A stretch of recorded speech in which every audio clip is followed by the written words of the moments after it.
Chapter 26. Clockworks. Tawnos almost made it to the border before the Makfua caught up with him. He had almost expected it. He had been extremely lucky so far, and he knew that luck would run out sometime. After his escape he had cut north and east across the desert, making for the passes of Argiv instead of following the route of ruined towers back to Yatia. That had shaken the immediate pursuers. He spent some time among the Saranthian refugees on the shores of the Mardun but traveled mostly alone and at night. He rode by the soft light of the mist moon when he could and by the erratic sputtering of the glimmer moon if its larger sibling was not in the sky.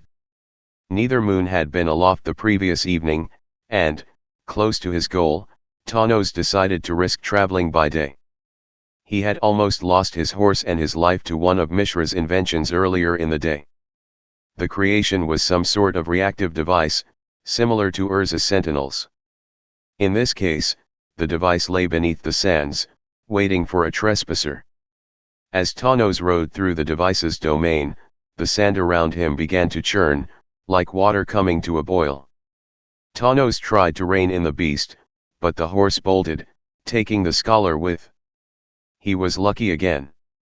Had he stayed, Tawnos would have been trapped. Metallic coils and saw-toothed arms erupted from the sands, flailing blindly in all directions. A rasping shriek rent the sky from the ground-shattering creature.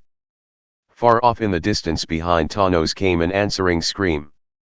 Tawnos clung to the horse's mane, looking behind him as they fled. The coils and arms twitched briefly, then slowly pulled themselves back into their sandy pit, covering themselves as they retracted. In another moment the ground was as it had been before. Tawnos felt a cold trickle of sweat run down his back. If the device had merely attacked, he would only have had to avoid it or outrun it. But it had signaled that it had been tripped, and something farther back had answered the scream. Tawnos dug his heels into the horse's flanks and rode hard for the passes, hoping not to meet any other hidden traps en route. He looked back once to see a cloud of dust on the horizon. Pursued. Tawnos pushed the horse harder, but when he looked back again there was already a dark dot at the base of the cloud, ripping up the desert as it passed. A dragon engine. The land was rising now, and small, stringy shrubs dotted the rock outcroppings. Tawnos thought about hiding, but instead he chose to make for the pass. Most of the dragon engines were large, clumsy beasts and would have trouble negotiating the rocks easily. He looked back a third time and could make out the details of the dragon engine's form. It was one of the recent ones, and though it was a smoother, sleeker creation than the earlier Mishra manufactured models, it still did not compare to the monstrosities that had leveled Krug.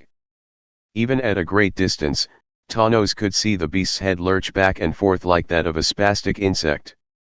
Tawnos smiled, but the smile died as great wings sprouted from the creature's back. They unfurled in the afternoon sun and began to beat as the engine charged forward. The cloud of dust disappeared as the mechanical creature sailed aloft. Tawnos cursed and jabbed the flanks of his mount hard, spurring it to a full gallop. He would not make it, he thought. Flying dragon engines had destroyed most of his air support at Tamakul. There was nothing in the Argivian arsenal that could stand up to them. For a moment Tawnos considered abandoning his horse and hiding, but instead he pressed on. If he could reach the narrow passage at the beginning of the pass, he might be able to find an Argivian outpost before the dragon found him. He almost made it. Tawnos did not see it, but he could feel the pressure of the air as the beast dived above him. There was a roaring, and heat scorched his back. The horse screamed and stumbled, jolting him from his saddle. Tawnos dived forward, arms swung before his face to protect himself. He managed to twist and land on a shoulder, but the force of the blow rolled him to one side of the rocky outcropping. The chief scholar gagged on the smoke rising from his burning horse. It was still alive and thrashed in agony as its flesh burned away. Tawnos felt pity for the horse, but the objective part of his mind also noted that the dragon engine had breathed some sort of flaming jelly, a substance that was not extinguished even as the horse convulsed in the dirt. Something new to worry about, he thought. Tawnos looked up and saw that the dragon engine was above him, pulling up for another swooping dive. There was little cover that the flaming liquid could not breach, and the scholar had no doubt that the engine had sensed his movement and was coming back to finish the job. That was when the metal-winged birds appeared. They were like a cloud of insects that rose from the east and swarmed the great engine. At first Tawnos thought they were real birds that had somehow been driven into battle. Now he saw they were small constructs, each no larger than a man. They swooped and dived around the larger engine as sparrows harrow a hawk. The dragon engine craned its neck back and struck against one of the smaller winged machines.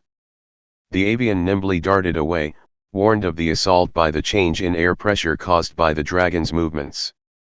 Though racked with pain, Tawnos smiled. He knew what the bird artifacts were and who had built them, and from whom the builder had gotten the original idea. The bird machines dived and darted around the dragon engine. The engine managed to remain aloft, but the avians were faster than its snapping jaws. It breathed its ignited fluid, but that only brought down a single opponent. The remainder flocked around it, and, beating its wings frantically, the dragon engine lost altitude. The bird machines had razor-sharp beaks and tore the outer housing of the dragon engine away. There were several holes already in the Makfua's back, bored in concentrated attacks from the smaller machines. Tawnos watched as a small bird machine flew into one such tear in the engine's fuselage, near the joint where the dragon engine's wing strut met the body. There was a skittering, crunching noise, and then a small explosion. The wing folded in on itself, trying to retract back into the body. The dragon shrieked in almost living pain and pitched to the left. It plummeted to the ground, its one good wing still trying to scoop the air beneath it. Tawnos crouched as the dragon engine struck the ground 200 yards west of him. Even at this distance he could feel the heat of the explosion as its liquefied tanks of fire ruptured and the entire creature went up in an incandescent ball of flame. Tawnos shielded his eyes from the flame, and when he could look again, nothing remained but a burned-out shell of metal ribs. If the engine had been operated by crewmen, they were dead. The metal birds swooped and regathered in a flock, a chaotic combining and recombining of individuals in different flight patterns. Then they organized themselves into a V-shaped formation and winged eastward toward the pass. Tawnos limped along behind them, making for Argivian territories. "Clockwork avians," said Urza, setting down his favorite chalice. "And yes, they were based on your toy for young Harbin." "I had assumed as much," replied Tawnos, settling down in one of the overstuffed chairs that now dominated Urza's reception hall. His wounded arm was in a sling, but the master scholar was otherwise unharmed. Urza lowered himself into the opposite chair. The Lord High Artificer's hair was pure white now, and the lines around his face were deeper. Tawnos was sure Urza had lost weight since he last saw him, and he knew the older man now used spectacles with which to read. Despite himself, Tawnos reached up and ran his fingers through his own hair. It was starting to thin in the back. "After you were captured," said Urza, "I sat down with Harbin and went over all your old toys. He knew in what order you had built them and kept them in good working condition. There were some bits of brilliance among them, you know. Mostly ideas and fancies that did not seem to have immediate use," said Tawnos. "Indeed," said Urza, with a wry smile. "Well, the avians had an immediate use. Those flying dragon engines were bad enough, and when they started breathing this liquid fire..." He held up his hands. "We were hard pressed by your absence. We thought you dead." "I wasn't," said Tawnos. "Not quite." He flexed his right hand. "I'm glad you weren't," said Urza, and Tawnos saw the older man meant it. He could imagine Urza at the drawing table, turning over and over in his hands one of Harbin's toys that his son had outgrown, shoving aside the memories of their work together in order to unlock the design secrets of Tawnos's creations. The moment passed, and Urza cleared his throat. The avians were a godsend. They were simple, cheap to produce, and easy to target against Mishra's larger machines. One of the enemies of this war is distance. By the time any weapon moves from the front to somewhere it can actually do damage, a counter-weapon has been created and deployed. The Clockwork avians have given us a chance against the flying dragon engines, but by the time we had regrouped to make another assault, Mishra had a new guardian on his borders. The groundbreakers, said Tawnos. I met one the same day I was attacked by the dragon engine. Nasty, agreed Urza. They slow the army down, which gives my brother still more time to prepare a counterattack. What was the liquid fire? Asked Tawnos. The substance the dragon engine breathed. Another new development, said Urza, apparently out of Sarinth. There are deposits of oil and thicker, more viscous fluids that bubble out of the ground there. My brother has found a way to break down that liquid to its component parts, and one of those parts is highly flammable, like goblin powder. It almost destroyed the army before we got the avians in the air. He paused for a moment. We still hold Yatia. And the passes in Argiv and Corley, said Tawnos. But we haven't been able to press forward since then, concluded Urza. We're still waiting for him to make his move. To attack somewhere so we can react. Neither side seems to have the power to make a major push nor the time to adequately secure the borders. And in the meantime, we're draining our resources at a faster rate. I noted more foundries on the way back to the capital, said Tawnos. More foundries, factories, and mines, returned Urza. We have felled most of the forests from Corley and are buying metal from the Sardian dwarves. The merchants are starting to complain about the amount of gold heading north, and they are agitating for a campaign against the dwarves themselves. They want us to fold the dwarven territories into ours and their resources with them. And your opinion? Asked Tawnos, thinking he should have asked, and your decision, instead. I don't want to attack without good reason, said the older man, but I'd prefer to keep the dwarves at an arm's length. You can't trust anyone just because they claim to distrust the Philigi Empire and want to be your friends. The Jixians did that. Tawnos nodded. One of the first results of his return had been the rounding up and imprisonment of the priests of Jix. The fact that they were advisors in Mishra's court made many people in Argiv very nervous and others very embarrassed. The priests of Jix had wheedled their way into the school while you were gone, did you know that? Said Urza. And right under Rich Law's nose, too. He was redder than a setting sun when it all came out. Nice to know there was some good from all this, said Tawnos. A silence fell between the two men. Urza frowned slightly, and ground his palms together. I've been working on your clay statues as well, he said at last. I have an idea about using that primal clay material without the framework. It would be more malleable that way. Tawnos looked at his mentor. Urza, what's troubling you? He knew the older man well enough to recognize when Urza was talking around a subject. The Lord Protector raised a hand to argue, then shook his head and was silent for a time. Harbin, he said at last. He wants to be an ornithopter pilot. Tawnos nodded slightly. We've talked. He rode out to meet me.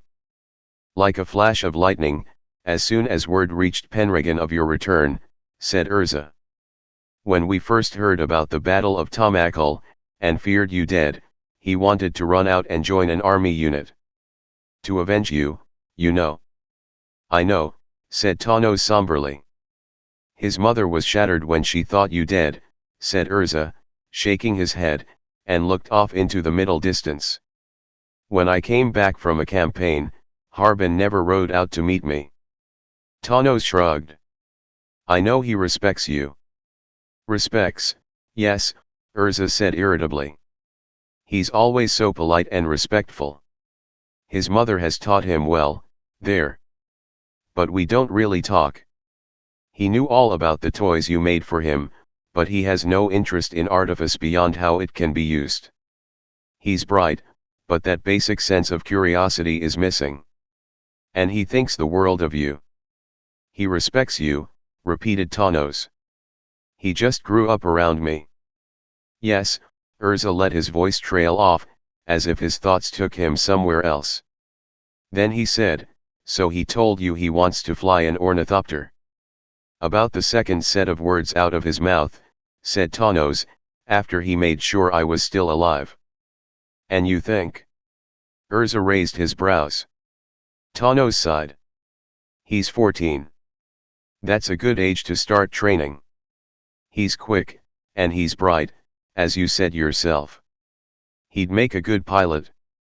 His mother will have me slain if I do, said Urza. She doesn't want her son exposed to the war. She wants him safe and secure. He should go into government, she says. She's already arranged a marriage for him when he's of age, you know. He's told me, said Tawnos. She mentioned it in one of her correspondences, said Urza, nodding at a pile of unanswered mail. Nice family. Argivian nobility. He ground his palms together. But the problem is, everyone is needed in the war. Everyone. My own factories are operating under skeleton staffs as more men and women are needed for duty. I've tried using goblin slaves in the workshops, but they create as many problems as they solve. How can I demand everyone suffer for this accursed war, then protect the boy? But if I don't, his mother will be heartbroken. I don't really want to do that either. Tawnos looked at the older man. Urza could reason out the smallest detail of a device, but real life always confounded him. I think you should let the boy take the training, said Tawnos at last, phrasing his thoughts carefully. Well, he's made his case to you, said Urza. And made it well, said the former apprentice. He's smart and has good reactions. If he's expected to eventually lead, he'd best start now. But his mother, began Urza. We'll have to accept it, finished Tawnos. I'll speak with her and remind her that I came back in one piece. Urza shook his head. If he's lost in battle. I didn't say you should send him into battle, said Tawnos. Urza raised an eyebrow, and Tawnos continued, just let him train to become a pilot. Then make sure that his assignments are in more peaceful parts of the kingdom. Don't send him to Yatia if an assault is brewing, but have him run messages to Corley. Scouting missions. Aerial surveys. There are more than enough jobs for an ornithopter pilot that do not involve direct contact with the enemy.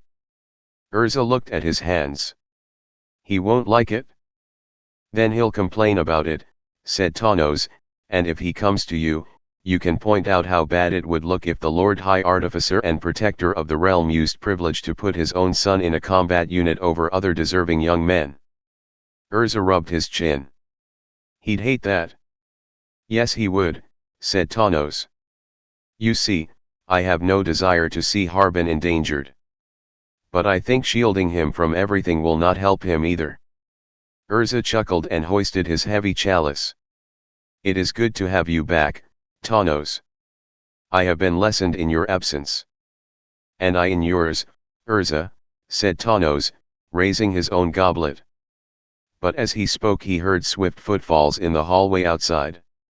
Both men turned toward the door as the messenger arrived, grasping the door frame to bring herself to a halt. Chief Scholar, said the messenger. Lord High Artificer. She gulped for air. A message has come from the spies. Mishra's army is on the move. Both men looked at each other. Then Urza said, Where? Yatia. The passes. The messenger shook her head and inhaled deeply. Terrazia City. He's headed west. For Terrazia City.